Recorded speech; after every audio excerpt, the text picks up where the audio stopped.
Righto. Hey, g'day guys, Kristen Harper and Glen Morrison, the CEO and salesperson perspective. This session we're going to talk about the sales myth. Glen, tell me about the Well, sales myth. it's the biggest sales myth. There are many, Sorry, but biggest sales myth. yeah, I think the biggest one is about closing.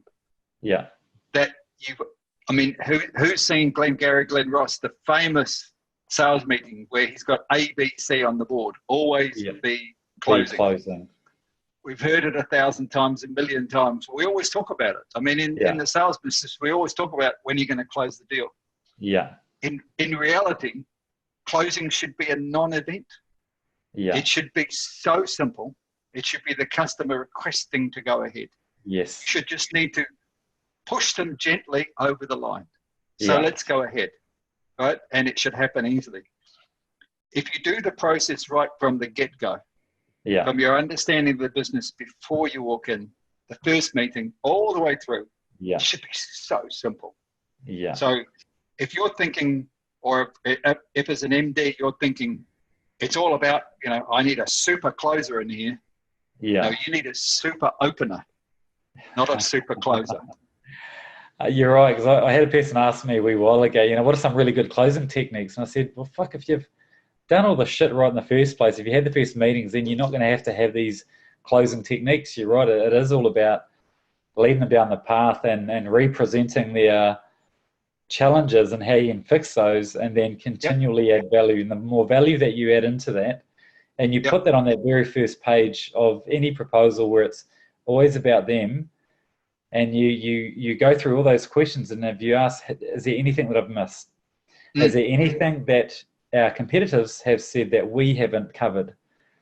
Is there anything else in this whole process where you feel that we may have missed the mark or haven't uncovered any areas? No. Great, let's move on to the next.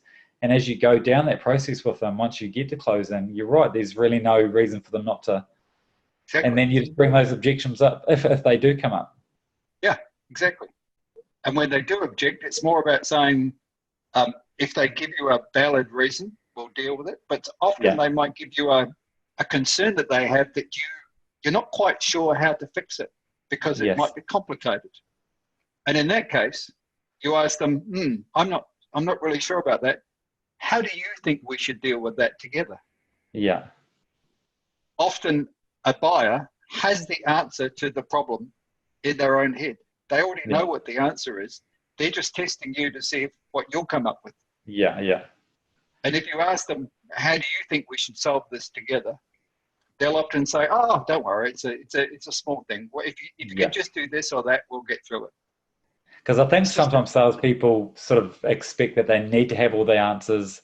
They need to give them everything at the time, whereas you don't. You just take a bit of a breath. If you can't answer it, then just say, look, I'll get back to you. Or just sort of yeah, work through that process with them. Because as you know, people will sometimes just be assholes and throw stuff at you to see how you react but and play the exactly. game with it. Yep, exactly. So just ask them, how do we deal with this together? Yeah. It's funny because we're having a similar chat to my mate was telling you about earlier today, and talking about his new business. And I said, you've got to, when you go into these negotiations, have a couple of options in the background, and it's still having that same language. Us working together, we don't know how this may look because this is a brand new relationship. So this is what we thought one way could be to approach it.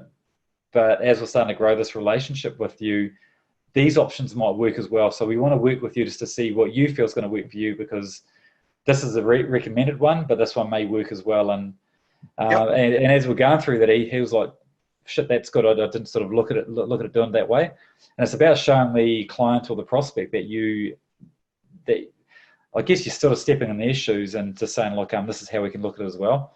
And it just builds that builds that relationship a lot tighter, I think. well, that one is a well-known principle, but not used very often, which is about giving customers options. Yeah. So giving them options is great, as long as you recommend the one that you think is right. Yeah.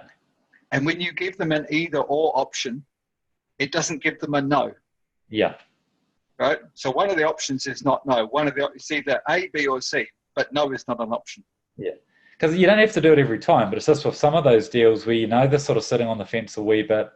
It's about just all that's really saying to them is that we're willing to work with you, and Correct. we're willing to go do this, or we can do that. So whatever's going to work for you, and you never know, it might be the latter. So Yeah.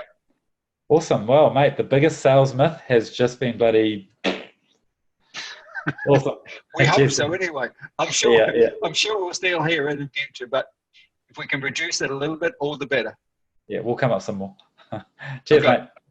Cheers, buddy.